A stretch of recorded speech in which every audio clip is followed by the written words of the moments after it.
നമസ്കാരം. ശനിയാഴ്ച ധനമന്ത്രി കെ.എൻ. ബാലഗോപാൽ അവതരിപ്പിക്കാനിരുന്ന സംസ്ഥാന ബജറ്റ് സാധാരണക്കാർ ഉറ്റുനോക്കുന്നത് ക്ഷേമ പെൻഷൻ വർദ്ധിക്കുമോ എന്നുള്ളതാണ്.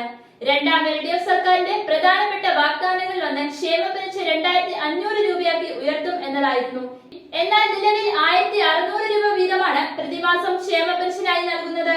ലോക്സഭാ തിരഞ്ഞെടുപ്പ് മുന്നിൽ കണ്ട് ക്ഷേമ പെൻഷൻ ഉയർത്തണമെന്ന് കഴിഞ്ഞ വർഷത്തെ ബജറ്റിന് മുന്നോടിയായി ആവശ്യം ഉയർന്നെങ്കിലും ധനമന്ത്രി അക്കാര്യം പരിഗണിച്ചില്ല. അടുത്ത വർഷം സംസ്ഥാനത്ത് നിയമസഭാ തിരഞ്ഞെടുപ്പ് നടക്കാനിരിക്കെ പ്രകടന പത്രിക വാഗ്ദാനം നടപ്പിലാക്കണമെങ്കിൽ വരാനിരിക്കുന്ന ബജറ്റിലും അടുത്ത വർഷത്തെ ബജറ്റിലും ക്ഷേമ പെൻഷൻ വർധന ഉൾപ്പെടുത്തേണ്ടി വരും. അതേസമയം ക്ഷേമ പെൻഷനിൽ ചെറിയ വർധനവ് ഏർപ്പെടുത്തുന്ന കാര്യം ധനമന്ത്രിയുടെ പരിഗണനയുണ്ടെന്നാണ് സൂചന. കഴിഞ്ഞ ഏതാനും മാസങ്ങളായി അനധികൃതമായി പെൻഷൻ പറ്റുന്നവരെ തിരിച്ചറിഞ്ഞ് നടപടികൾ എടുത്തുകൊണ്ടിരിക്കുകയാണ്.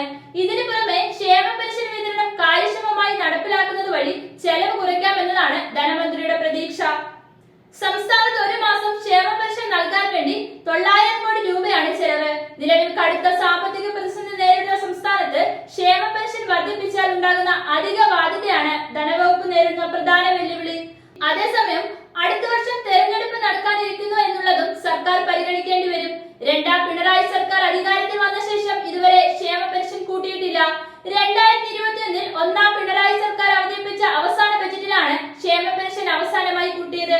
അന്ന് 100 രൂപ കൂട്ടിയാണ് ക്ഷേമ പെൻഷൻ 1600 രൂപയാക്കിയത്.